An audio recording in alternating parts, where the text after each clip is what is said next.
Good afternoon. I'd like to welcome everyone to the Radnor Township School District Curriculum Committee meeting for January 2019. And I need to announce that we have reorganized our committees, and I want to welcome Dr. Andrew Babson as our new vice chair of our committee, and Sarah Dunn is returning on our committee.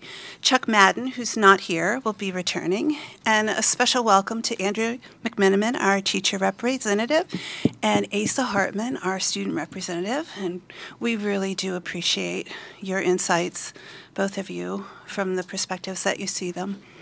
And our new administrative liaison is Dr. Jim Kearney, taking the place temporarily for this month for Dr. McQuiggan, who's out on leave in January, and supported by Dr. Rybarczyk, and then, of course, our superintendent, Mr. Batchelor. Okay, first item on the agenda is introductions, which we just did, and administrative remarks. All right, thank you very much. We have a number of items on tonight's agenda. We're going to start with an overview of the internship program at Radnor High School by Heather Sheehan. It was going to be Chris Massaro, but he is out of the country right now, so obviously unavailable. From there, we've got a few action items to go over. Mr. Budabal is going to present the middle school program of studies, and I do want to draw your attention to a slightly revised version that you have in front of you with a yellow cover sheet. Oh. There's a few minor edits that were made this morning, and the current version was also posted online this morning. So if people look before then, they have a slightly older version. If they look since then, they should be up to date. We have a few copies over there for the public as well. Dr. Kent is going to provide us with an update of the 2019-2020 calendar committee work. And then Dr. Rybarczyk is going to go over the Safe to Say Something school violence, or youth violence prevention information. A few other items that are going on in the school district in the near future.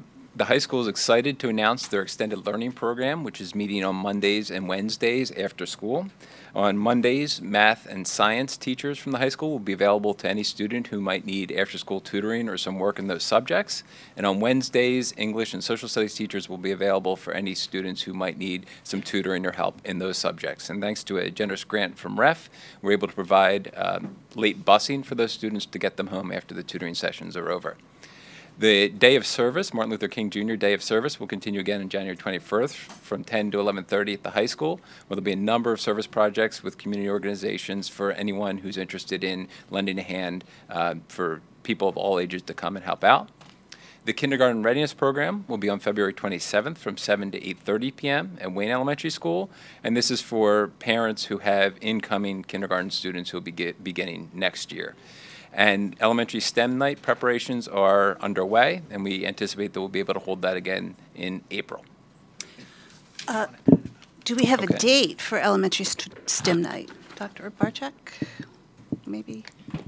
Not off the top of my head, but I will get it to you. Very happy to have Ms. P.T. Kevgis from the high school, who's going to be working alongside me to put that together. So we want to continue that tradition with Dr. Murray, what she put together, because last year I want to say we had just about 400 students, so it was an exciting night. We don't want to disappoint anybody. No, that's awesome. And okay. In the audience, we have Mr. Jim Fulginetti, who is the acting principal at Radner Middle School, so he's with us tonight as well. Yeah, a warm welcome to you. Thank you for being here. Okay, so I think it's on to public comment. Okay, that brings us to the second item on our agenda, which is public comment. And we follow the guidelines of Board Policy 006, so please limit your comments to no more than 4 minutes, and when you have an opportunity, sign in at the desk in the side of the room. Welcome, Ms. Sherry. Thank you. Communication went out this past week about the appointment of an acting middle school principal from another district. Many in the Radnor Middle School community had been questioning the absence of Esther Purnell over the last few weeks. Up to this point, the administration and board communication regarding this issue had been almost non-existent. As of today, Ms. Purnell is listed on the website as the principal. What's her current status, and is she coming back? Was this appointment of an acting principal the result of a search? Was it advertised? Were other candidates, including current district teachers and administrators, considered for the position? Was the appointment done with the consultation and approval of the board? Does this new position and its accompanying salary require a public vote? Number 2, Radnor's administrators, teachers, parents, and students have spent an extraordinary number of hours, years, studying adolescent sleep and making recommendations for an earlier start. However, undoubtedly, achieving a successful outcome for changing the start time will depend in a large part on a successful coordination with schools in the district and schools in neighboring districts. Where are we in the process of integrating with those districts, neighbors? Have board members received any updates about other school districts? Isn't this information vital to making a final decision? How often do Radnor administrators meet with administrators from the Central League? Once a month? Twice a month? When was the last meeting? And are the requirements for adolescent sleep and later school start times ever discussed at these meetings? Coordination will be a big factor in making a time change work. This is basic information.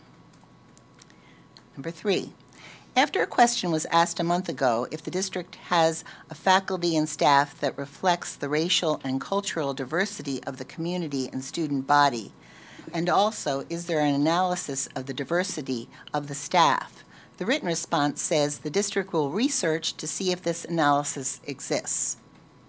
How much time and research does it take to find out if an analysis exists? This is an unacceptable response. Number 4, what date will there be a confirmation about the transparency and participation in the watershed lottery? And finally, 5, what date will the PEL update the 2025 demographic study? Thank you. Thank you, Ms. Sherry. Is there any other public comment?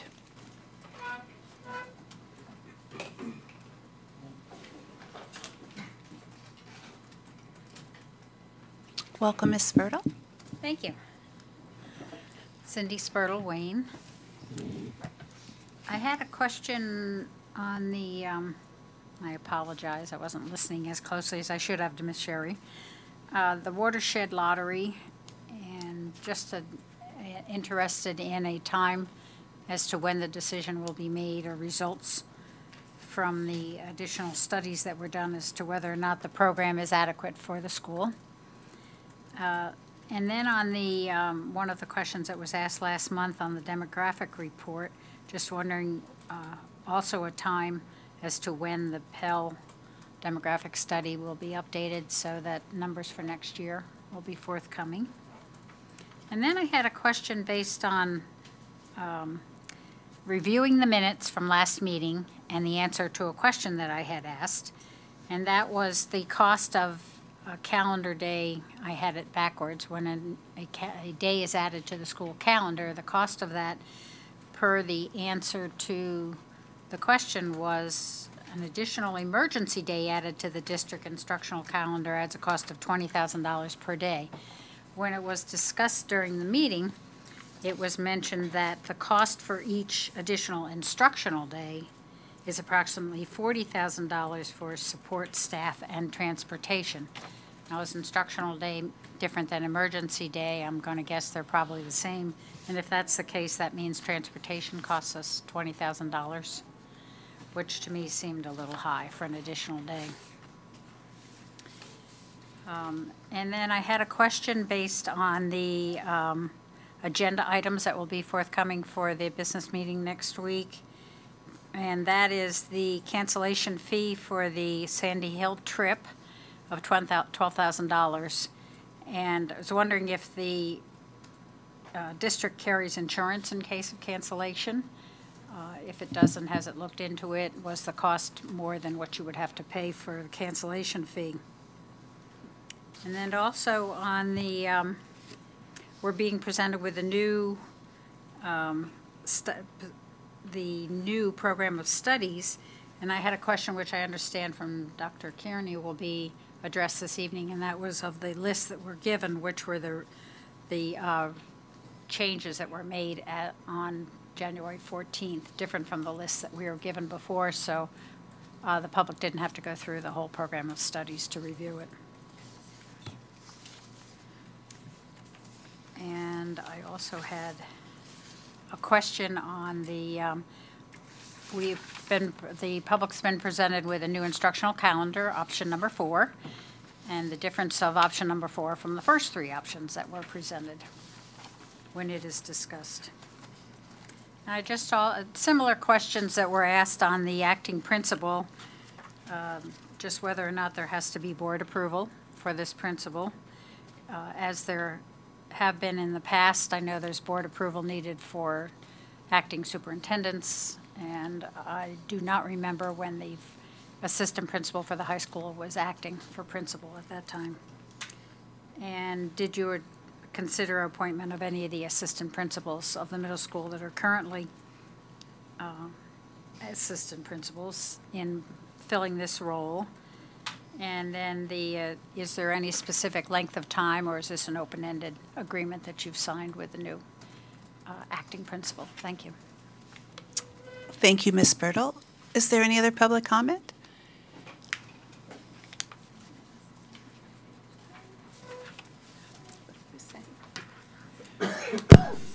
Good evening, Roberta Winters, 326 Williams Road in Rosemont. And I would just like to encourage everyone to listen closely to the REF Internship Program at Radnor High School, which is going to be presented tonight as a person who has worked with some very capable interns this past summer with the League of Women Voters. I can attest to the quality of the students you will receive and to their diligence in helping to make our work and their work more meaningful. I would also like to mention, in response to Ms. Sherry's concerns, that I have been meeting with a group of parents, teachers, administrators, school board members for about the last 3 years on developing coordinated efforts with regional adolescent sleep needs. We have 4 counties that we reach out to, along with over 20 school districts. So there is an emphasis on a regional approach to addressing student sleep needs, because we recognize the importance of coordinating and integrating efforts in the best interests of our students and also in looking at the needs of our local school districts, and that includes the PIAA. So those efforts are being conducted. They are not a part of the official school district, but they are working, and school district members, I believe, are aware of what's happening. But it's not directed by them or under their auspices. How's that? And finally, I would hope that when they talk about the middle school schedule, they will address, I'm sure, those areas addressed in yellow, highlighted, like 2 days in an 8-day cycle and things like that, and as well as clarifying perhaps the parent override in one subject area, excluding mathematics. I know mathematics has always been a hot-button issue, and I believe it needs to be clarified so that parents are forewarned and can be proactive rather than reactive. Thank you. Thank you, Dr. Winters. Is there any other public comment at this time? Seeing none. Ms. Solomon, could I just let you know that thanks to Ms. Jamgoshin watching the live stream, STEM night is scheduled for April 11th. So she already texted to me. All right, thank you. April 9th. Put that on your calendar. 11th. 11th, April 11th. Shoot me now. All right. That brings us to the approval of the minutes. I just have a question. In the minutes, there are a couple places where there's just a dash. Is that just a formatting thing? Okay. Committee members? You weren't here, but Oh, you mean like just the little? any comments about the minutes? You weren't here. You were here. No. Okay. So the minutes stand as written. And that brings us to our agenda items. Do we want to do the items that are up for board approval first? I think we're going to do machine first. Oh, right. Perfect. Good. I didn't know I'd be speaking into a microphone tonight. It's also formal. Should I start with an introduction? Is that best? Okay. My name's Heather Sheehan. I'm a resident here in Radnor. I have 2 students in the Radnor School District. My son's in 8th grade at the middle school, and my daughter is in 5th grade at the elementary school. And my husband went through the Radnor school system. We moved here about 3 years ago. We were on this track of moving big moves about every 2.5, 3 years. And as our kids were aging, we both knew that we wanted to land and kind of really build their foundation in Radnor, so we're happy to be here. I got involved with the internship program. It was called, let me just kind of clarify this, it was called the Edternship Program, but moving forward, we would like to change the name to the REF Internship Program. Edternship was something we were stumbling over and having to explain, and it is an internship program, so we're simplifying. I got involved just about a year ago. Chris was looking for somebody to help really make this into a program and handle the finding more internships and handling a lot of the kind of communications between the businesses and the students. So I've been involved for about a year. It's been a fantastic experience. Roberta, thank you for the comments you made earlier. So I'm excited to be here and to be able to tell you about the program. Basically, what this internship program is a summer internship program for rising juniors and seniors, and it's sponsored by REF. It's an opportunity for these students to gain experience and explore potential careers with local businesses right here in Radnor and maybe branching out just a bit further too. It was started in 2015 by Chris Massaro. In each of those years, I'm not quite sure the exact number of internships that we had in those summers, 15, 16, and 2017. I believe in 2017 there were about 7 to 10 internships, and as we get further through the information I'm providing with you, you'll see that we've grown to 46 students participating in the program. So we really grew a lot from 2017 to 18. Students apply for specific internships, and then they go through an interview process with Chris and myself, and then the students also interview with the business or organization that they're going to be potentially working with. So there's great experience right there with having to put your resume together and having to go through an interview process. The hours of these internships range from 1 day of shadowing to a more serious commitment. It could be about 20 hours per week. Most internships are about 6 weeks in duration. There are some that are shorter, there are some that are longer, but I would say the average is about 6 weeks in duration. Most are paid, but not all of the internships are paid. There's a lot of flexibility in this program for the businesses that are participating, and that flexibility is in when the interns will start and end those internships, what the exact schedule is, the total hours that they work over the summer, and whether they're paid or not paid. The goal of this program is to gather as many quality internship opportunities as possible and match those opportunities with motivated students that are really going to take the program seriously and see it as an opportunity to learn and to contribute. Moving on to the next page, a summary of our last summer, so the 2018 summer. We had 58 students apply, 46 students participated, meaning that 12 students were not placed. And the reason for students not being placed, we had about 6 students that submitted an application and then for whatever reason didn't show up for the interview with Chris and I, so they were automatically out of the process. There were 2 businesses that pulled out at the last minute for various reasons. Therefore, those 2 students didn't have an opportunity. There was one student that went to the interview with the potential opportunity, and that manager said, this kid really isn't interested. You know, I think the student even said, my mom's making me do this. And we had a couple of those in our interviews as well, and we couldn't move forward with kind of that mindset.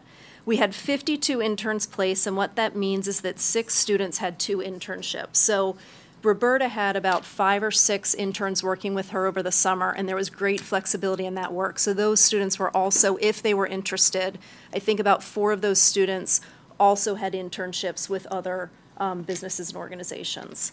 28 businesses participated, and you'll see in the chart to the right what those businesses are.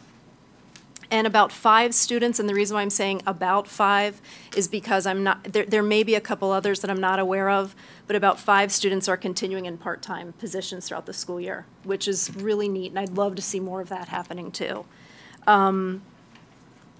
So moving along here, I've included the timeline. I mean, there's a lot of detail here. I'm not sure exactly if you want me to go through this. It just lets you know what we start working on this in January, and really the work continues through September. So these are all of the things that happen kind of on a month-by-month basis to make this program come to fruition. We do work with J.J. Lemon in guidance, and he helps us get the word out to the students. And the students apply through a website under the guidance tab of the Radnor High School website. Moving on to student feedback. So at the end of the summer, we had both the students, all of the students, as well as the managers fill out an evaluation form. It was basic information like what worked well, what can we improve, what specific feedback do you have for your student, and then we had them rate the experience on a scale of 1 to 10. The students' average score was an 8.8, and the managers' it was an 8.7. That's great feedback, and you can see here some of the quotes that from the students. So if you look down at the 3rd quote, Andrew Dunkel, he'll be a 2020 grad. He worked at Anchors Away, and he points out that he learned about interviewing, working out his schedule, kind of figuring out the logistics of life getting to his job through transportation, and then actually doing the work that's expected of him. I mean, that's incredible experience for a rising junior to have during his summer. And he is continuing on with part-time work with Anchors Away. And then I really liked what Bailey Huang, 2020 grad, League of Women Voters, I think she nails it here. She says, I think most of the quality of the experience of the internship is dependent on the student's actions and dedication, right? You can take the horse to water, but you can't make them drink. We're kind of putting out there all these great opportunities, but it's really up to the student to make the most of that opportunity. And I think that's a real learning experience here too. And then if you want to continue on to the last page, improvements that we're talking about for 2019, expanding the publicity and marketing. So we sort of have 3 audiences here that we're trying to get the word out to. The local businesses, we would like some more businesses participating, parents, and students. So those are our 3 audiences, and we are working with REF, with Sheila and her team, to improve our marketing efforts. I would like to increase the quality of our internships. That's not saying that we had any internships that weren't of good quality, but I think year over year we're learning about how to make these better and better experiences. And then improve student preparation. And this is one that I think is very important in that, students, I think they can improve their interviewing skills, both what Chris and I experienced and then also some feedback I did get from the managers. And why not teach this to our students now? That's a skill you're going to use for the rest of your life. So improve student preparation in terms of interviewing, their communication, not only with their internship manager, but also with me as I'm trying to make sure that, their summer's progressing the way that it should. And just general professionalism. How do you dress? How do you behave? How do you use your phone or not use your phone when you're in the workplace? So I think we can offer some ways for students to be better prepared. And that's my presentation. Wow, thank you very much. This is really exciting. I did not realize how much this had grown in just, a year? I have a question. How do you match the students up? Maybe you mentioned this. How do you match them up with the different job sites? That's a good question. So it is quite a puzzle, but what we do is we have, so the students go to a web page on the guidance website within RHS, and we listed all of the internship opportunities. The students then were supposed to read through them, really cull through, and then on their application, they list all of the internships that they're interested in. So we had some students that listed 1, we had some students that listed 15. And so Chris and I then interviewed the students, and from what we gathered from our questioning and what their true interests were, we then matched them as best we could. And for the most part, those did work out. But then there were some at the end that we were sort of, okay, that didn't work, so maybe we can do this. So there, at the end, there was a little bit of tweaking. But the students really pick what their interests are. So it starts with them. So that's the piece that I didn't know about, that Yep. they kind of say what their area is or what they're interested in. Good question. Yes. Thank you. It's great to learn about this. Good. Fantastic. Good. It's Oh, you're not it's on. pressed down, so I'm not sure why it's on. Just the light doesn't. It's on. It's on. Should be on. You're just short. Thank you. So one question would be, are there mentors or lead people at these organizations that you interface with to manage the process? Yes. So, when a business or organization agree to be part of the process or the program, they have to fill out a job description. And there are maybe 6 parts of the job description that every organization, they filled out the same thing, provided the same information specific to their organization. One of those bits of information was who is going to be the manager. So there was typically one person that the student would interact with. And they were the manager mentor, kind of played both roles. Okay. And some were better than others. You know, it really, for the most part, they were all really good and provided guidance to the students, but, you know, there's always improvement. You answered my follow-up question, which is there a process of evaluating that aspect of the experience as well, i.e. the mentorship aspect of it? So, Like I said, we had all of the students fill out an evaluation form, and one of the questions was, how could this experience be improved? And so that was an opportunity for the student to express if they had any issue with guidance or from their manager, guidance from their manager. And I really would say, for the most part, it was positive. It was positive feedback. So, did I answer your? Absolutely, Okay. yeah. It makes sense. I mean, if they're buying into the program and involving themselves, then it stands to reason that it would be a positive outcome. And I really think that this is sort of, for lack of a better way of saying it, it's sort of a feel-good program in that the students are benefiting, the local business is benefiting, our community is working together. I mean, it's really, I did a lot of cold calling to drum up these opportunities, and definitely there were contacts, and it wasn't all cold calling, but there was some of that, and it's a pretty, I'm not going to say it's an easy sell, but it's not a tough thing to talk about. You know, I'm not asking for anything that's terribly arduous, or it just makes you feel good being a part of it. Yeah. Okay. I just one question. Were there, as part of kind of getting the word out there, were there specific types of businesses or fields that students were interested in that you feel like we need more internships in? Yeah, that's a good question. So I really think, more finance, more engineering, healthcare, medicine. We have a healthcare facility going in shortly across from the high school.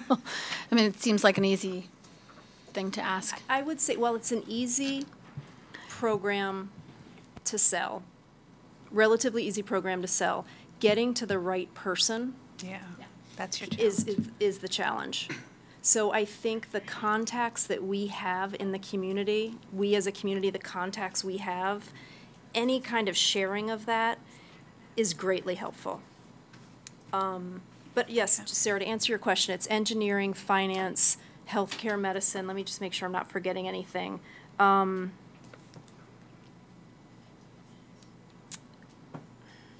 it'd be great to have an advertising. So those are the ones that are coming to my mind. So if we want to give a push for this, are you the contact person to sort of put out there if we Yep, make an announcement at a board meeting or whatever? Sure, myself and or Chris Massaro. Yeah, Chris. Right. Chris and I work very closely together. We were a real team doing this. Yeah. Yeah, but either one of us. Okay. Wow, thank you so much for sharing Thanks this for with the us. opportunity to talk to everybody. You're right. I really appreciate it. This is another great Radner, sort of success story. So, and I presume you're a volunteer, so thank you for yeah. your Yeah, time. so I just wanted to echo, That's thank you for amazing. all your work and Yeah, Chris's sure. work to Sure. make this happen, and we really appreciate the efforts, and exciting to see where it's growing and to see how much further it can be taken and how we can partner and continue to work together to support it as well. So thank you. Yeah, sure. Thank you. Thank you very much. Right. I hope it's not downhill from there, but that brings us to, are we going to talk about the items Yeah, a few on the action agenda? items, that's Yeah. right. Thank you. So in your packet, there's one club request from the high school, a badminton club, so I think you saw that. Yep. Seems pretty straightforward. They've got a faculty sponsor and looking to get started. And then Dr. Barczyk is going to talk about three other items. The Camp Canadensys trip, Sandy Hill, and acceptance of a gift from the PTO at Wayne Elementary School. Okay, we'll start with the annual Camp Canadensys trip. Again, we are headed to Camp Canadensys in May 15th, 16th, and 17th. Hopefully a little bit different weather starting off the trip this year. But we have approximately 257 students going, approximately 38 staff members. And again, we hope for about anywhere from 100 to 125 adults, parents, helping to chaperone that trip. And what we do is we take the cost per student and the parents, and that offsets the cost of the boarding at the camp for students, as well as the transportation. So we are looking at a combined cost of income of $52,000 and $855. And then we have expenses that are outside the realm for the district itself in regards to supplemental pay, substitutes that are needed, our coordinators that are supplemental pay that are agreed upon ahead of time of about $25,326. This year we did go ahead and increase the parent fee by $10. So students will be paying $140. The parents will be paying $135. It's the first time we've made an increase in 5 years. And we really try to keep that to a minimum only because we don't want this to make an expense costly for anybody, but at the same time, with the increase of costs that are needed for the trip and supplies that are needed, we do need to put some money aside to purchase refurbishments. So any questions about the Camp Canadensys trip? No, I love it. Remember it fondly. How many do you usually get? About 100 to 125 parents? Sometimes we've had to turn parents away. Yes, I asked it that is. only We because my kids generally- said when I didn't go last time, and I'm not going again this time, for anyone who was asking, you were one of the only parents who didn't go in their class. Well, no, I think in my Oh, my in your daughter's class. classroom, I was one of a very few parents who didn't go. So that's what I was wondering. Yeah, we generally try not How to much turn pressure parents to take away. on? I mean, Okay. we want a 2-to-1 ratio is overall is what we're looking for. Okay. Because of the cabins and staying in the cabins. But again, it gets more costly as you go and invite more parents than students in. Okay. So we try to keep it to that. Thanks. Not a bad parent at all. The acceptance of gifts, grants, and donations, and you've seen some of these come through the REF grants, is some flexible seating. And it's been all three levels now, the elementary, the middle school, and the high school, that have experimented with some of this flexible seating. So the second grade classroom at Wayne Elementary approached their PTO in regards to some additional flexible seating. We've been monitoring Mrs. Becker and Ms. Sharmello's classrooms at Wayne Elementary to see how it's been working for them, and it's been very positive, the outcome. So this teacher went ahead and wrote a grant to the Wayne PTO, and they were offering $1,200. So that's just an acceptance of that gift by the district. And then the last item I have is the Sandy Hill trip. As we know, because of the hurricane early in the year that was being forecasted, the trip did have to be canceled at that time. So there is a cancellation fee that comes along with those contracts. And I have to give credit to Ms. Dyko for working with the camp in regards to bringing down the cost that it would be originally. Generally, they want the whole cost that's anticipated of what it's going to be for that 3 days. She was able to work it down to a $12,000 fee and really just covering the food that they lost and the labor and expenses in that sense.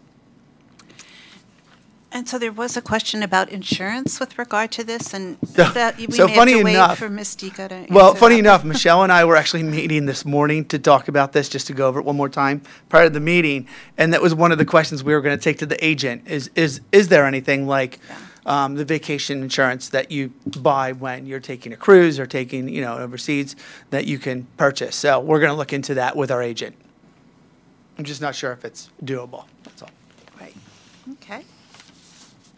So those are the items I had for right now. Okay, and so committee members, are we comfortable putting those forward to the full board next week? Okay, so we got the go-ahead on those. Thank you. And that brings us to the Radner Middle School Program of Studies. Okay.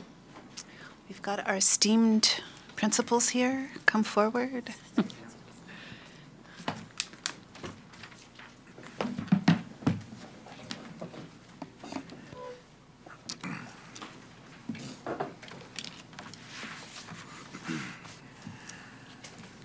Before we begin, I just want to take a moment and to thank the school board. You may know that January is School Board Appreciation Month, so we do appreciate the time, the hours, dedication that you serve our students and community in our 5 buildings. So again, thank you for your time.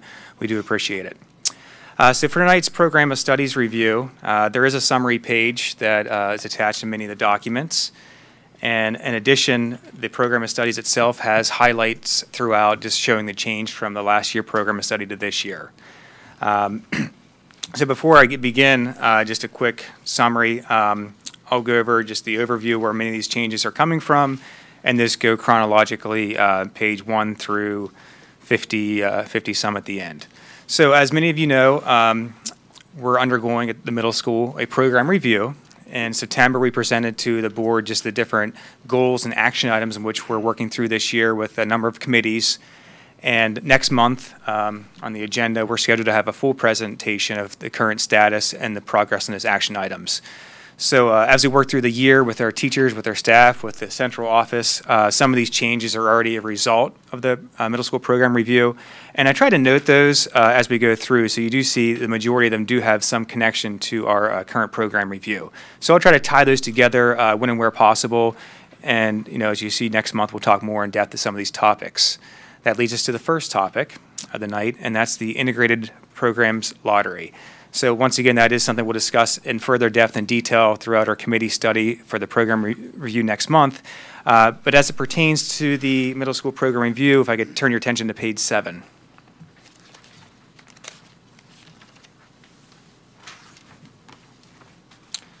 On page 7, it gives a brief description of the lottery process and procedures in which it typically is held.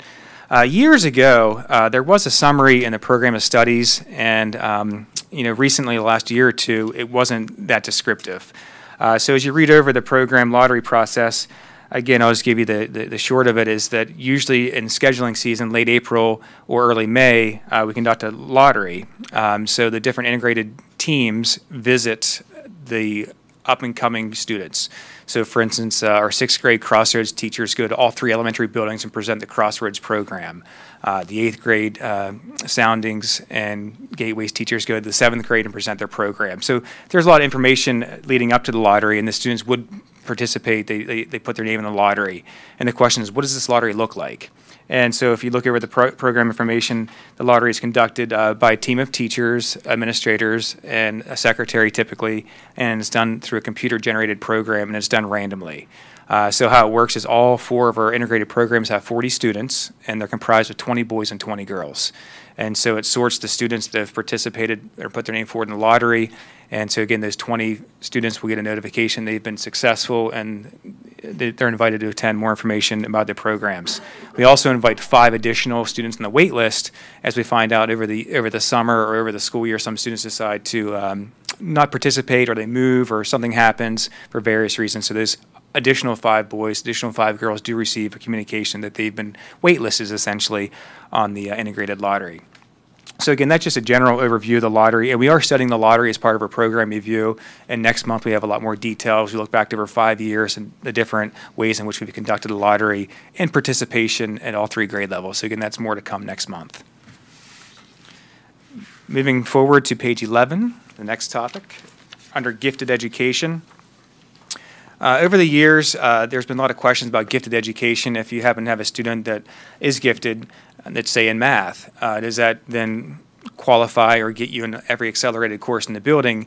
And so we just wanted to clarify that, like any other subject with English, social studies, or science, if a family wanted to override or waive into another accelerated class, they may do so with 1 course a year. So that's the addition to the under the gifted education with a parent override procedure. Moving on to 13, page 13.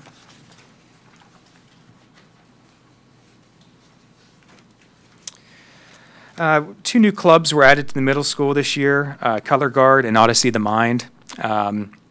And part of the program, we discovered that we had to challenge all students, and that's part of the district goal as well, and also just having an encore experience where they have opportunities to think critically, problem solve, present, and participate in other critical thinking activities. So again, both the Odyssey of the Mind and the Color Guard is a new program, new club this year.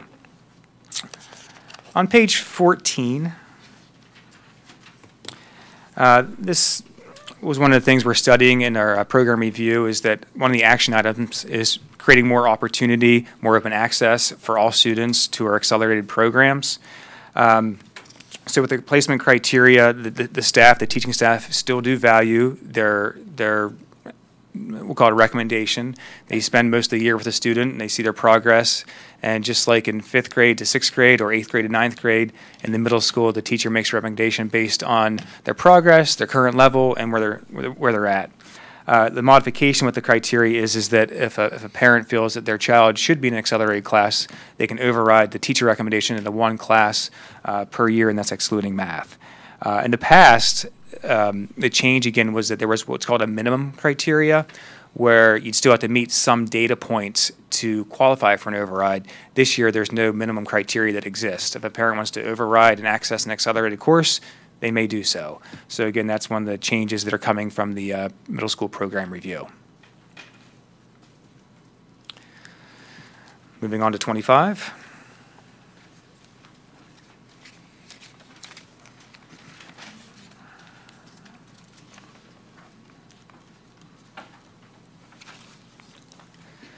One of the district and building goals is technology, and as a district, we're going through many changes. So some of those changes are reflected in our technology courses. So both, if you look in the summary pages for 6th grade and 7th grade tech ed, it's for the most part the same course. And how it's structured is half the 6th grade take the 6th grade tech ed class, and the other half take a tech mechanical class, and then in the following year they switch. So the students either get it in 6th grade or 7th grade. And so one of the things we have now for the middle school is Office 365 and OneDrive. So in the past, the students had their own account or their own drive at school where they'd save a document, a presentation. While at home, it was nearly impossible to access. They'd have to carry a jump drive back and forth or find some way to just communicate with their friends in the group. One of the beautiful things with Office 365, it's more of a cloud-based system like a Google Drive where they can share, they can collaborate. 3 students can be typing, working at the same time. You can save it, access it from a smartphone. So Office 365 has been a great addition to our building and our district, and they learn some of the tools and features of Office 365 OneDrive in that particular course. So again, that's new for all the students and all the staff to access the 365. In addition, the other minor change was just more coding. Our computer teacher took a bunch of classes over the summer and just infusing more coding into the computer science class in the 6th and 7th grade course.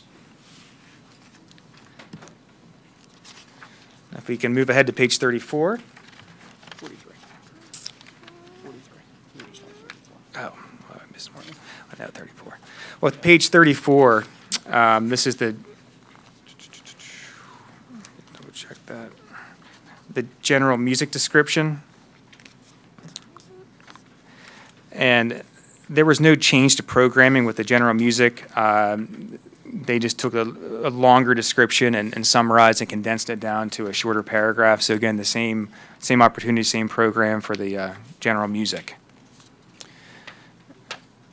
If we could move ahead to page 43, we already discussed page 34 with the tech ed, because again, 6th grade is half the students take tech ed, and 7th grade they're half take tech ed. So it takes us ahead to page 43.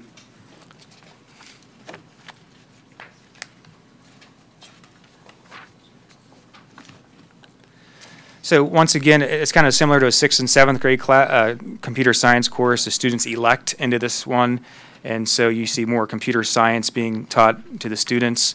Some of the newer changes for this year, they're doing more with coding and more with CSS or cascading style sheet coding. That's part of the connection to the summer classes our computer science Mrs. Furman took. In addition, they're doing more internet and computer safety practices in the computer class. It's emphasized if you take it. So some small revisions to the computer science class in 8th grade. Moving ahead to page 48.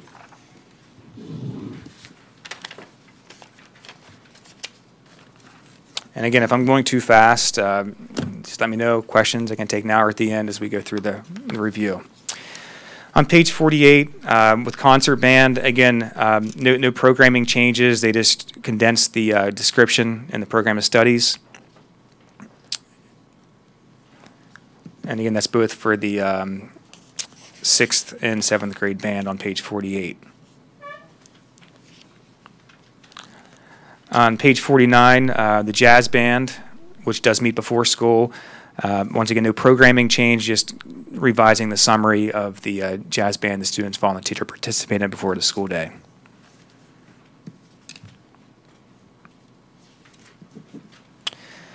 Moving on to page 50, this is similar for both the 6th and 7th grade orchestra. So about 3 years ago, the middle school was formerly on what's called a 6-day cycle rotation. And then we went to an 8-day cycle rotation. So the question for the music department was, what is our practices throughout the day, our rehearsal practices going to look like? Are we going to model on a 6-day cycle or an 8-day cycle? And so they didn't want to commit to one. They wanted to experiment to see what was the better sequencing and what would give them more time with their students, more time for practice. And what it comes down to, they like the 6-day model better. And one of the general explanations is over the course of a month, or if you think of 24 school days, if you keep it at 6, you get 4 lessons. If you move it to 8, you only get 3 lessons. So the argument is we get to see our students more frequently, more often, especially as summer winter concerts are approaching. They have more frequent visits or lessons with their students. So it was the same as last year. It never changed from the building schedule, changing from a 6 to 8. It's always been 6. They just kind of wanted to put it in writing that they do see their students every 6 days. And that takes us up to our next bullet, and that's health and physical education. So this is true for 6th, 7th, and 8th grade, both health and phys ed. So I did reference the pages in which it's changed. So one of the district goals is to study wellness. And so out of some of the earlier conversations about wellness, we discovered that we're the only building that doesn't have year-round phys ed. The elementary does, the high school does. So I started having conversations about what this could potentially look like. So the idea is that we're going to keep the staff. Typically, a kid would have 45 days of phys ed throughout the school year. Right now, it'd be during one semester. So it'd be the fall semester, 45 days, typically 2 or 3 days a week. So instead of having it in one semester, it's going to be stretched out for the whole year, the fall and the spring semester. So they'd still have 45 days of phys ed and 45 days of health. It would just be less frequent. So instead of it being 2 or 3 times a week, it'd be once or twice a week for the whole year. And we think it brings more similarities to the elementary and high school experience. And it's also probably good for the students' well-being, just having health and fitness year-round versus just all in one semester. So that's one of the findings, or one of the changes, I should say, that's coming out of the district wellness study with health and phys ed. Our last bullet on the page was just, I've referenced it throughout the document, and that's accelerated programming for English language arts, social studies, and science. So as a quick overview, in 6th grade, the only 2 accelerated courses we have are English language arts and math. In 7th and 8th grade, we have all 4. So that's science, English, social studies, and math. And so what we're doing is just part of the middle school program review is creating more access, more opportunity, more choice for students. And as part of the program review, the open access is that parents can override into one course per year. So essentially, you know, by the time a student gets to 8th grade, they could be in all accelerated courses if that's their passion, that's their interest. It could be that maybe they're not interested in social studies and English language arts, more of science and math. It kind of depends, but we think middle school is a great time for students to explore their interests and passions and take some, you know, intentional risk where they can maybe find out if they can be successful in some of these, we'll call it more rigorous courses. So again, we do want to support our students. We've heard from, you know, a variety of information from the program feedback, and so this is part of the program review with the open access to our accelerated courses. So that's the general overview of the changes this year to the 2019-2020 Radnor Middle School Program of Studies. Questions? Okay, firstly, I apologize for not introducing Ryan Budaba, one of our assistant principals, before your wonderful presentation. And I have to give you credit for, because I know how hard you have worked on this. So thank you for bringing this forward to us. Thank you. Committee members, do you want to start? I have some questions, I have a bunch of questions. Okay. Excellent. And let me preface this by saying some of these are questions you may not have the answer to, and if we want to bring them up next month, you said you're coming back to talk about the middle school study program. That's a perfect time for it, so do not feel put on the spot. I just happen to know some of this stuff because I have an 8th grader. And I appreciate you putting back in the description of the process. I understood that. I think parents who've been through it understand it, but I think it alleviates a lot of the stress for parents who are entering the middle school for the first time to see that in writing. I had a question, and I think you clarified this, but I just want to make sure it's in a couple places. Parents who want to put their child into an accelerated class can override. It's specifically once, not in math. It's specifically referenced in the gifted program, but your child does not have to necessarily be in the gifted program, correct? Correct. The 6th grade and 7th grade band, my understanding was, from experience, was that children are actually, there's not necessarily a time in the day when children can have their individual lessons, so they're actually pulled from another class. Are they told in advance what class that's going to be? Are their parents, is it in Schoology if people are looking at that, so that they know, for example, if they have a math test, that they're actually getting yanked from the math review session for their lesson for band? Great questions. So this year, the only time a student's pulled is from the encore classes. Okay, so it would that's never been be changed. Yes, it went back and forth. You know, when I first started, it was just encore. Then for a year, it was core and encore. But we found that the parents and the students didn't want to be pulled from a math class. I got an earful about it. Exactly. So we listened and we changed it. So last year and this year, the second year in a row, where it's only encore. So it would never be during a science and English and math or social studies. It could be a phys ed class, and they rotate it every 6 days. So what the music department does, this is all three, just orchestra and band, they put out monthly schedules. So before February, every day it's already planned out. And they organize their rotations based on the alphabet. Okay. So they typically, ideally have 24, it's like A through Z, and each letter represents some type of combination of similar instruments. So every 6th day they would meet, and they alter it. So, you know, the first meeting would be 6th period for an 8th grader, and the next meeting would be 7th period. So ideally, they're not missing the same encore. Correct. So it would be time. once, I mean, if it worked out perfectly, once every maybe 12 days, they'd miss that class, which if in a perfect schedule. So it would be very infrequent. Okay, okay. And then this is kind of a question, kind of a comment. I was happy to see that in the advanced technology education, they're focusing more on internet and computer safety practices. And I guess part of a curriculum question just generally, why are we only putting in that in an elective class? It seems to me like internet and computer safety practices are really vital, and I'm wondering if there's not even, and maybe it's there and it's just not highlighted in the summary, but I would think that that 6th and 7th grade standard course that everyone takes, that would be a valuable thing to include. Yes, I'll talk a little bit about the first piece, is that in 6th grade, every student takes what's called a world exploratory program where they explore the 4 world languages, and they have 15 days of, we'll call it the library. And part of the library is digital citizenship, and they talk about being a responsible member of our online community. Okay. So every 6th grader does have it for 15 days. In addition, they may have it again in 6th grade or in 7th grade, because only half the students take the computer science class. Health and phys ed, do they have much with the bullying lessons online?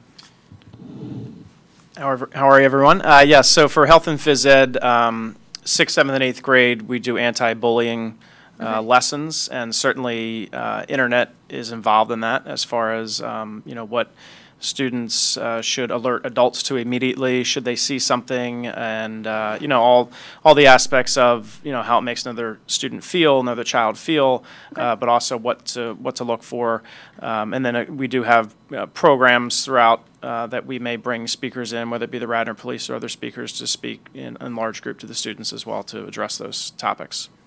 Okay. Although not so much teaching, the students are expected to have the acceptable use procedures and forms of what we expect of them as a student, but not necessarily instructional model. Well, and that's different from recognizing, a spam email that's actually phishing, and it didn't really come from the Gap. It came from somewhere else that's trying to get information. Yeah. I mean, I'm sure a lot of adults in the working world are getting those trainings at their offices, and it would be nice if our kids came up savvy with that information. I think, and I really appreciate it, you guys. That was a lot of very quick information. I appreciate you having it all at your fingertips.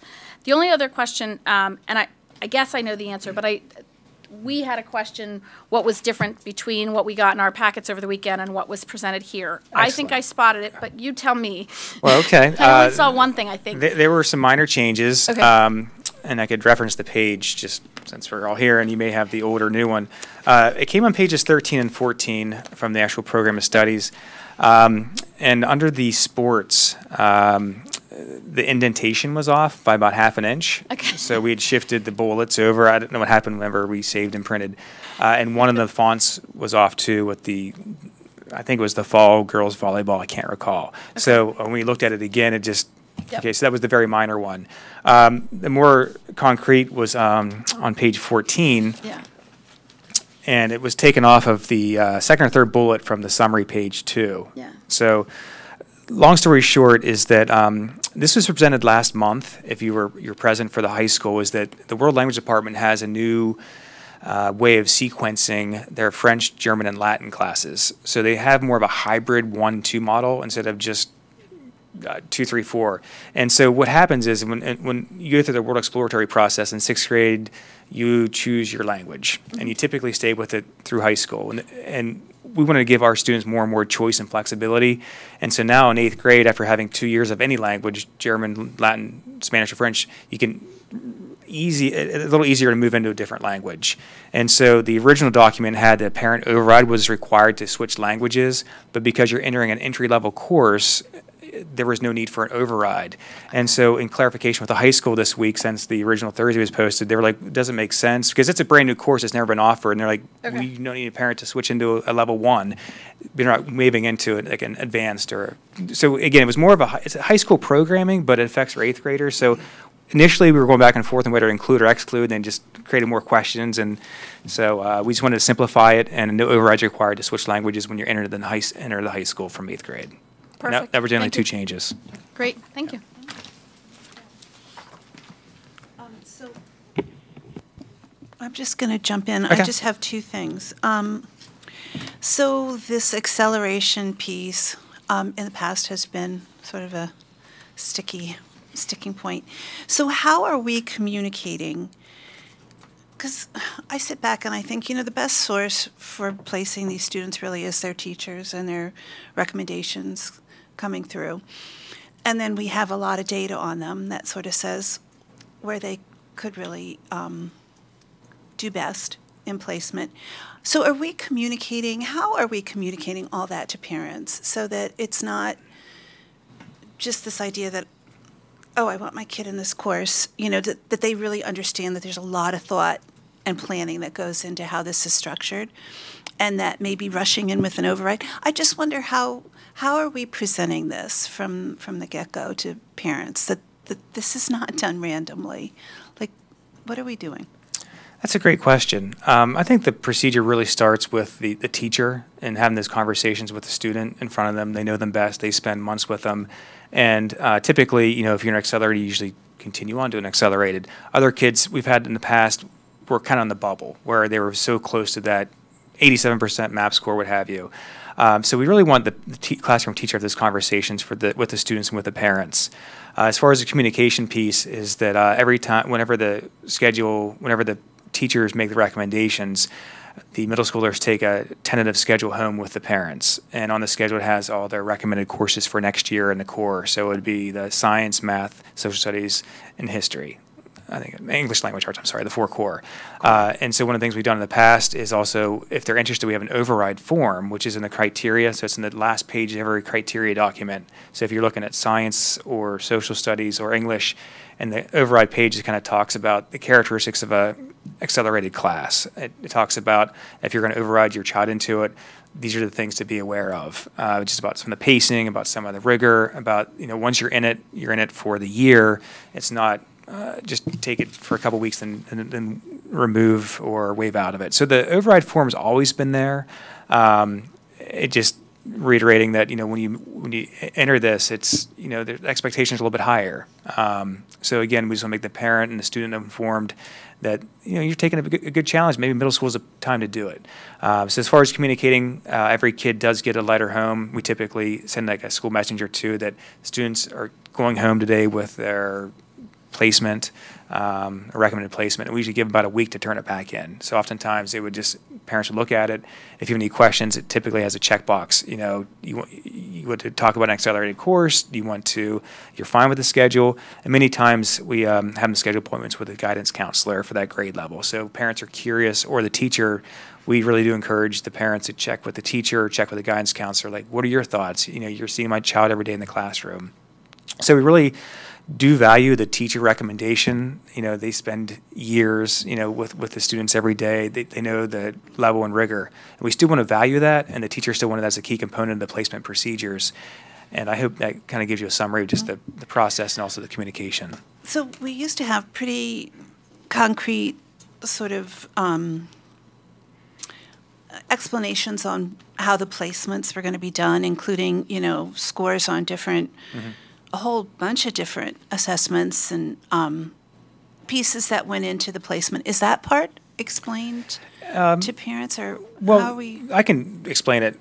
So that hasn't changed. So okay. In the sense that, well, I'll clarify. There's only been one minor change to the criteria. The math has not changed. Okay. And the last year they used the DRP, which is a degree of reading power.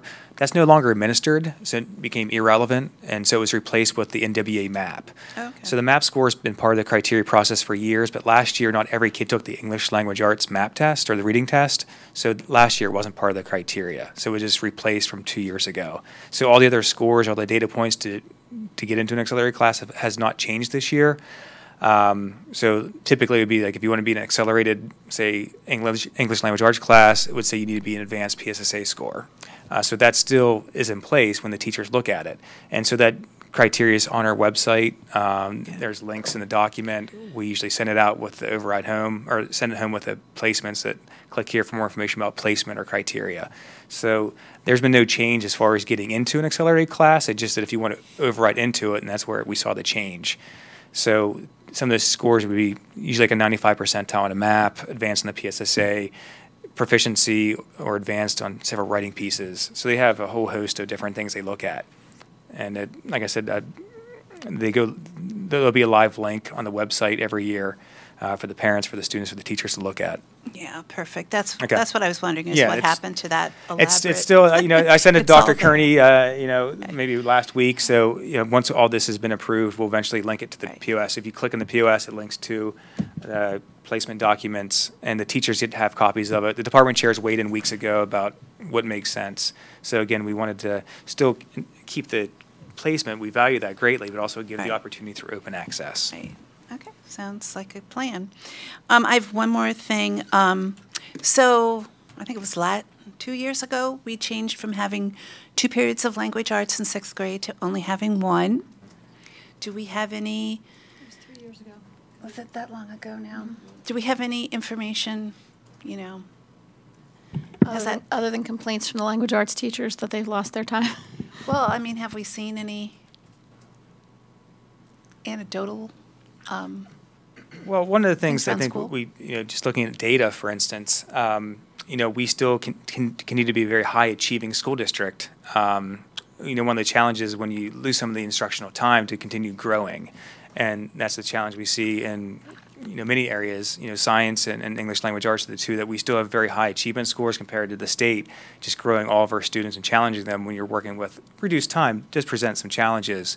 And some of the other departments have tried to infuse more reading and more text dependent analysis, just the critical reading component. So we try to spread the wealth a little bit. I know, like you said, Mrs. Dunn, if you asked an English language arts teacher, they'd be like, yes, I want it back. Every time, they love it, they miss it, they want it back. And they just feel like there's a lot of content and a lot of skills to cover in one single period versus, a period dedicated to reading and a period dedicated to, writing or language arts component of it.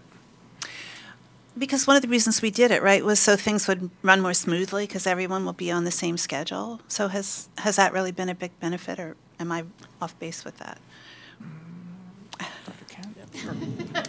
So certainly part of the concept then was to get a common schedule, right, which we do have, and it has been a large benefit to the building because prior to that we were working on 3 different bell schedules, which complicated many, many things when you're trying to run one building on 3 different bell schedules. Years back when there was that double block ELA in 7th grade, and years back prior to that in 8th grade as well, when acceleration came into play, those kind of fell by the wayside because it created more challenges when scheduling courses, because there were different accelerated courses in 7th and 8th compared to 6th. So that at that time, that was kind of why it remained in 6th, but not in 7th and 8th. But from a scheduling standpoint of how a building runs, it definitely has been beneficial to be on a common schedule, absolutely. Okay, so that really was achieved, this sort of simplicity of the schedule. Absolutely. Okay. All right, thank you. And we'll again present more about the schedule at our February program review, because that's one of the action items to look at the bell schedule. Right, good. Okay. Dr. Babson? Just a couple general comments. Well, first, my first grader, in a few years when he's in middle school, maybe have some more fine-grained questions, and et cetera. But just overall, I just want to communicate to anyone who's listening that this is a document to be proud of, and I appreciate this presentation. We're quite fortunate in Radnor Township to have such a great program of study, and the offerings for our students are rather impressive. So that's number one. Number two, being new to the committee, being in learning mode about what is on offer, it's good to get a handle on the general program of study, and as I increase my involvement in this committee, I'm sure as further iterations of this progress, I'll have questions along the way, but just wanted to pass along that positive feedback. Thank you. Thank you. Thank you. Teacher representative, any comments on, because you're the one that really knows this stuff. So I'm glad to hear she's happily sitting there. She's not running out of the room. And our student who presumably went through the middle school, anything that you'd like to comment on? Okay. All right, thank you. This is beautiful. Beautiful work. Thank you very much, Mr. Biderwall and Dr. Kent. We are asking for this to be brought to approval to the full board. Okay, committee. Yep, we are sending it on. So. Thank you. Very good. Are we now moving to the calendar? Okay, yes. And I'm going to do my job now. I'd like to introduce Dr. Now I'm going to forget what I'm saying. Doug Kent. Sorry. To talk about the calendar for next year. Good evening, everyone, and I'd like to echo what Mr. Biderwall started off with, thanking all 9 of our school board members for all the time that you truly volunteer to make sure that Radnor is the best that we can absolutely be, and to offer the best that our children deserve. So thank you for all of your time.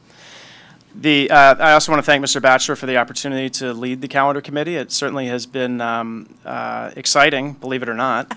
Oh, yeah. Oh, yeah. I really have grown to love the calendar, and learned a lot about how a lot has to do with who's on our committee. Mrs. Dunn being on our committee. It's been a great committee to work with. He's good, right? He's good. But last month we brought forward 3 options, and this month for an update we bring forward what is called option 4. The committee met on January 10th, and it was a unanimous decision to move forward with option 4. And really the ultimate reason why we're not bringing it forward as our recommendation at this point is because Mr. Stitzel and RCA representatives are just working out some final details with fall conferences, and in working with Mr. McBride, who's also on the committee. He's said that it really should not be an issue coming to a clear understanding of exactly how those are going to work. So I'll just point out really the differences between option 4 compared to some of the other options 1, 2, and 3 that we looked at. And first and foremost, in August, in option 4, we have 5 in-service days in August. Options 1, 2, and 3 did not have that. And everyone involved thought that was going to be very beneficial to all of our teachers, making sure that everyone is prepared as we can possibly be for our students to arrive. The other main change or difference that you see in option 4 is we have 4 built-in emergency days. And in our discussion in the committee, we know that over the last 10 years, we averaged 3.3 emergency days per year. A little bit different approach in that the emergency days, of course, are at the end of the year and built in, but with the thought being that if they are not used, then the calendar would be readjusted to still reflect 180 student days. Therefore, option 4 being a zero-cost option to the district. And if you have it in front of you, there's that box there that talks about how the calendar would be adjusted to represent 180 student days and 191 staff days as well. So, for example, if in 2019-2020 we did not have any snow days, emergency days, then the calendar at some point, April or May, would be adjusted, and that last student day would then become half day on June 12th, as opposed to what you see on the calendar of half day on June 18th. And again, that was supported by all in the committee as far as how we would approach emergency days. So those basically are the main differences. Again, we're just finalizing elementary conferences in the fall, exactly how those are going to play out, and then in February the plan is to be able to come back and formally offer this as the administrative recommendation. Any questions for clarification? You're not asking us to recommend this to the board? Not at this point. This is just an update of kind of where we are committee-wise. Oh, okay. But don't we usually put forth the calendar in January? So you're okay waiting a month? We could wait a month and vote on it in February. Okay. I think that this being out there in public and taking a little more extra time to make sure we iron out the details with the conferences would be important before we move it to a board vote. All right, any comments? You sat on the committee, correct? I did, and I just want to thank Dr. Kent for running the committee. It's a lot of coordinating calendars with parents and teachers and board members and administrators, and I know it was not easy, and we also tended to be a bit of a chatty group, so we would get off task. Imagine. And then decide we could jump in and solve other problems, and Dr. Kent was very good at saying, no, today we're doing this, and keeping us on task. So I appreciate that, and I really appreciate, too, all the parents. There were a lot of parents who showed up to those meetings and brought feedback from their respective schools and age groups, because what high school students want and what elementary school students want and their parents can be very, very different. So it was not an easy task, and I appreciate your guidance. Well, thank you. Appreciate that. Yeah, I also want to thank you for stepping in and looking at that whole thing for the district. So absolutely. It's my pleasure. That. Thank you. All right. Anybody else comments? So we're not bringing this to the full board next week, so will we see you next week, next month? Yes, I'll be here Back here? anyway for the middle school review, so I can Okay, just talk about the calendar briefly again at that point. good. I just want to know who's on first. Okay. Yes, so it sounds like next month we'll likely have a recommendation, formal recommendation to bring to the full board. Okay, perfect. All right. We're moving on to, where are we? Safe to say. Who's taking that one? Myself, and I've asked Dr. Kent to remain at the Okay. table as. You're still there, huh?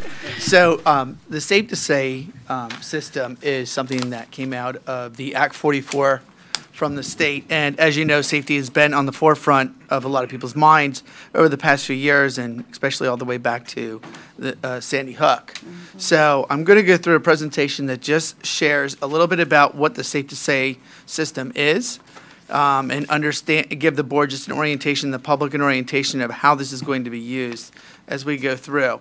We are made up of a team of 5 individuals. Our lead is Miss Michelle Dico, Dr. Kent, Kira Evans, one of our social workers, Brett Thomas, our assistant principal at the high school, and myself.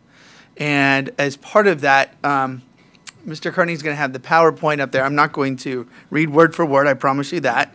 But basically, the Safe to Say system is not something that is a replacement of any procedures or policies we have in place in regards to reporting at-risk behaviors of students. This has been put into place by the state through Act 44 in regards to allow individuals to report anonymously any at-risk behaviors that they have a concern about in their schools. So its focus is on students at the middle school and high school levels, and for them to be trained to know when they see something and to report something when they see something that may be at risk.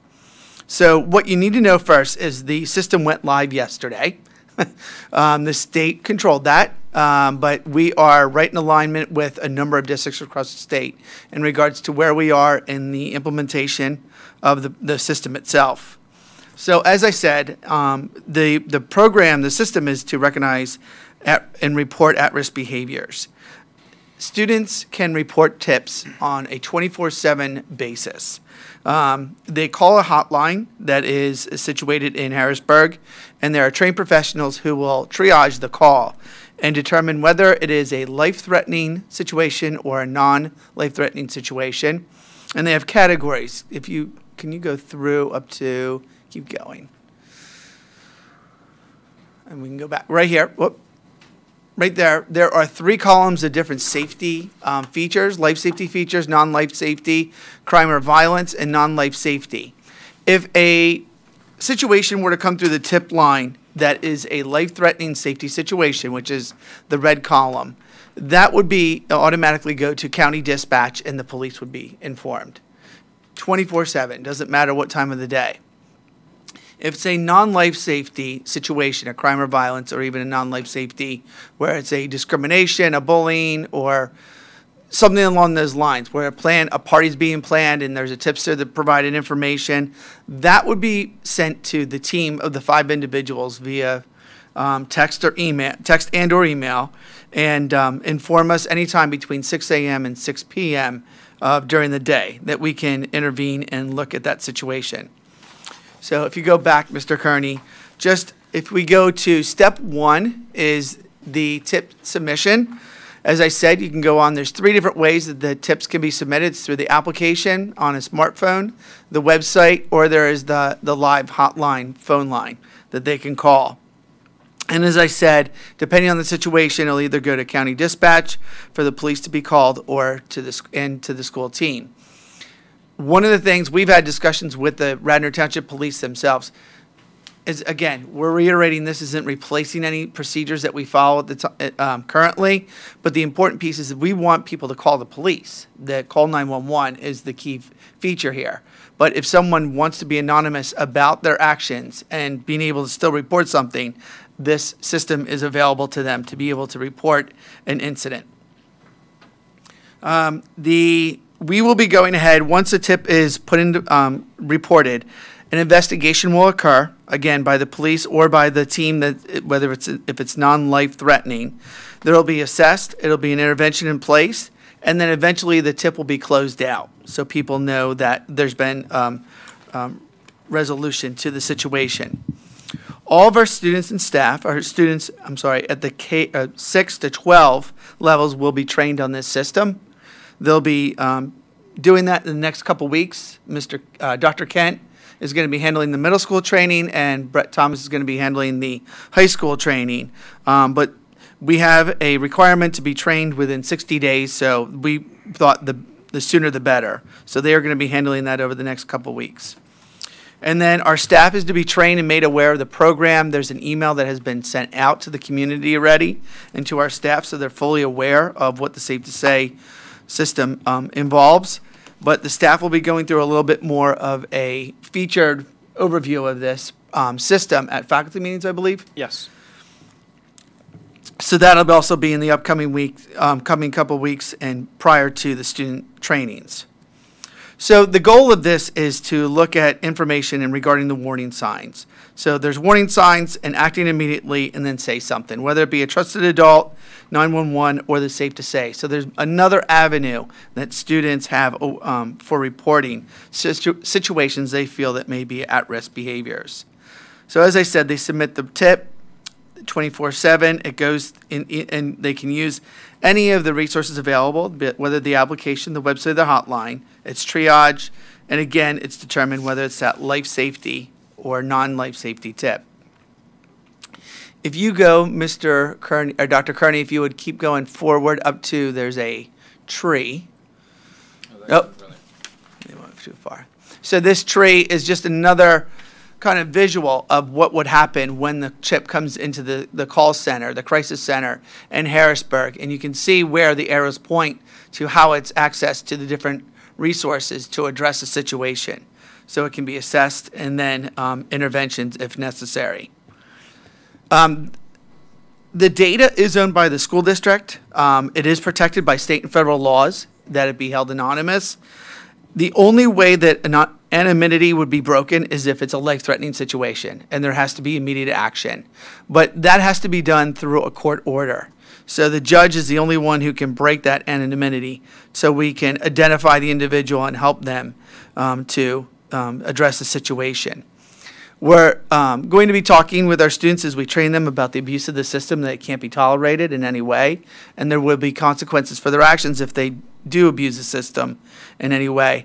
The Safe to Say system trainers indicated to us that less than 1% of the time is there any type of abuse of the system. That once the students are trained and they understand what it's for, they truly take it seriously and use it as that tool. So the impacts and the benefits of the program will be to educate the signs and the signals of at-risk behaviors, the reduction of events that may occur, and provide a safer and healthier environment. So that is the system in a wrap. I know I kind of went through it quickly, and you have the PowerPoint, so don't hesitate to, again, review it and make sure that, if you have any questions, please feel free to reach out to any of the team members. Dr. Kent, anything I forgot that? No, I think that was an excellent overview. So our team are the 5 people that you just highlighted? That's correct. So when it comes back to the school district, it goes to you 5? Like correct. All of you get? But then we will reach out to who we need to in regards to making sure that they have access to the information and know that there was a tip that came through. So if it's a high school and Mr. Thomas gets it, it would go to, he would approach Mr. Bechtel. If I get something, I would approach any of the 3 elementary principals if it's an elementary issue. Dr. Kent at the middle school, and Kara Evans is the social worker, K-12. And that's kind of why the team was evolved in that way. We can add additional users to the system. They're just not on the team in regards where they can interact back and forth with the person bringing the tip in. All right, but so who in the district originally gets it? Does it come to one person's It'll come to all 5 of us. All right, so it comes into the whole team, each tip.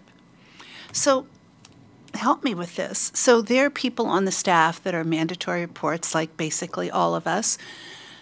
So how is that going to work with this confidentiality piece? Because there are things that we have to report when we hear about them. That's correct. So what we would do is, and correct me if I'm wrong, Dr. Kent, but we would take, if it's an at-risk behavior that's a life-threatening, more than likely the police are going to be involved as it is already. Okay. And what they would do is they would get a court order to break that anonymity so we can identify the individual and help proceed with getting what resolution needs to be brought to that issue, that situation.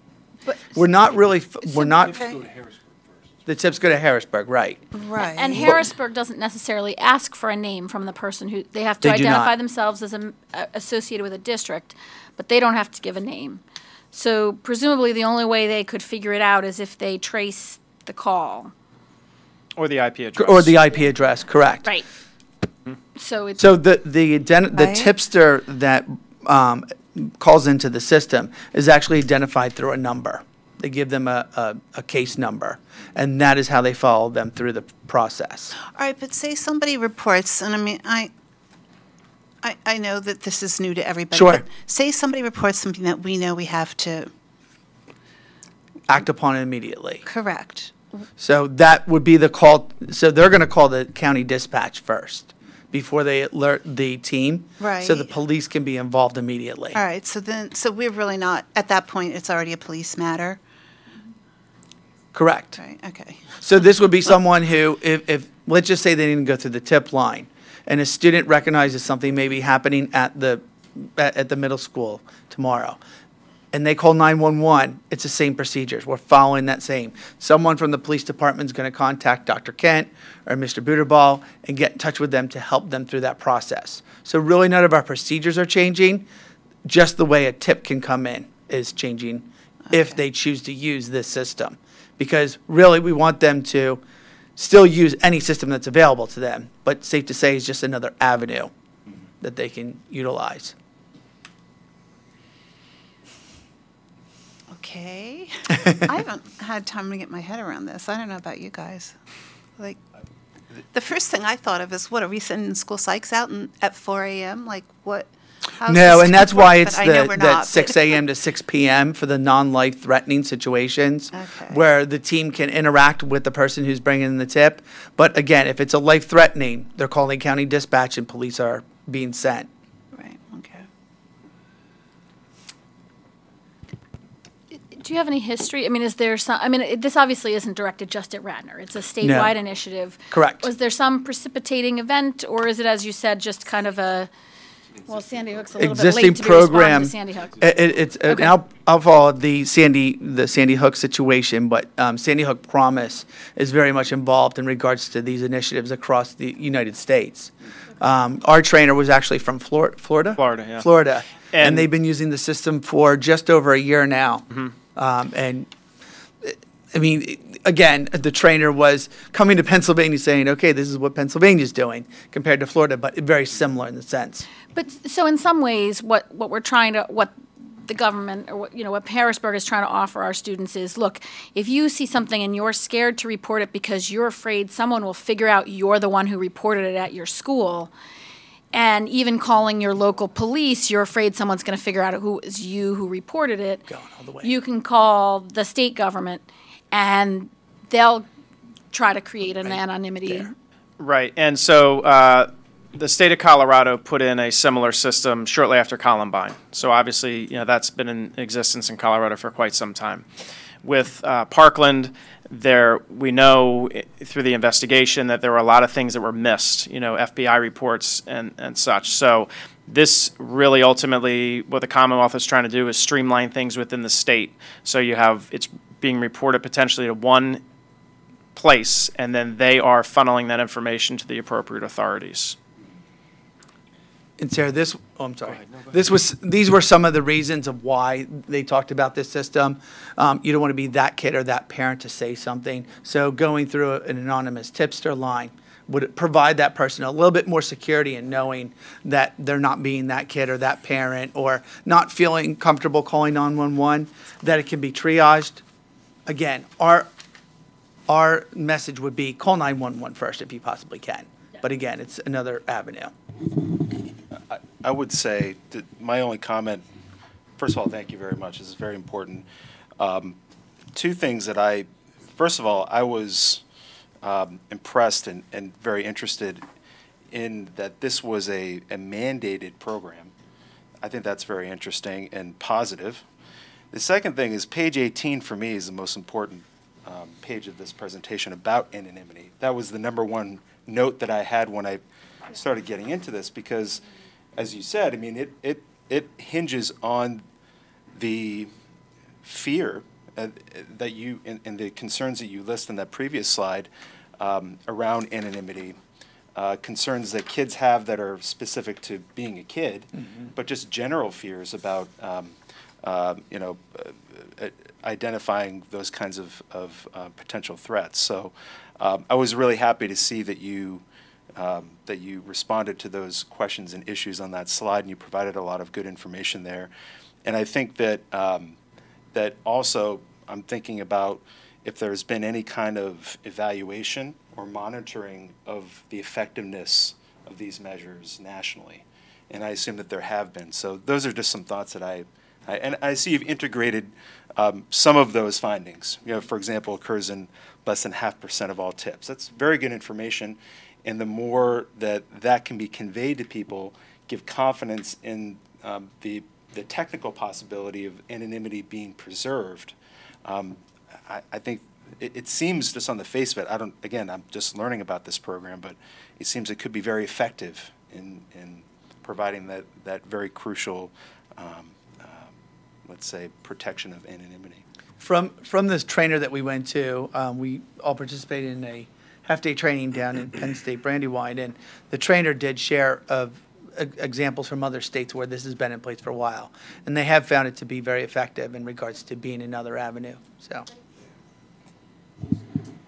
And did you get a sense that the state is ready to roll with this from working with them? Yes. This came quickly, so you felt like they're working through it. I mean, I have to say the Attorney General's office has been very responsive. I mean, calling them and just asking them questions.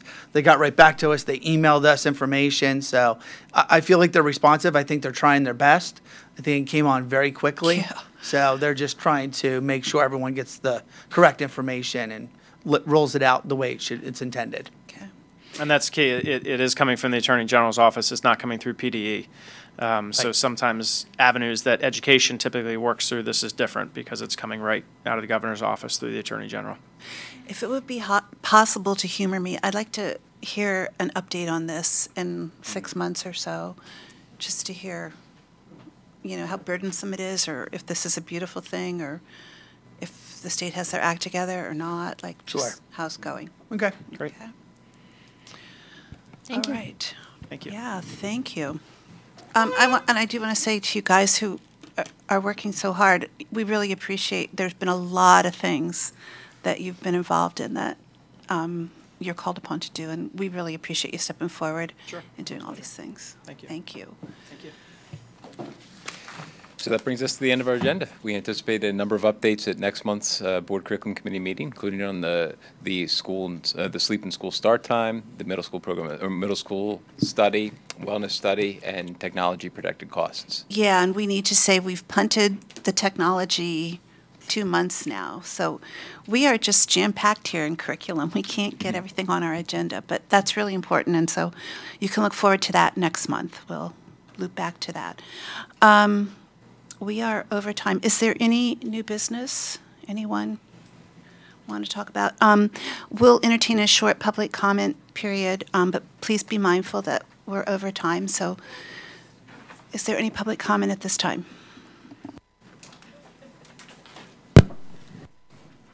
You turned it off. Roberta Winters, please consider extending your hours in the future for curriculum. It seems to be an ongoing concern, so maybe you need to schedule 2-hour meetings. I would also like to comment on follow-up Ms. Solomon's point about the middle school schedule, and I hope the evaluation of those different schedules might be presented in a more comprehensive way at next month's meeting, because I know the middle school has had several schedule shifts in the last couple of years. And finally, I was concerned in looking at the health programs for the 6th, 7th, and 8th grades. In the program of studies which does not mention sleep, and considering it's an initiative, I think it needs to be mentioned and hopefully be taught. Thank you.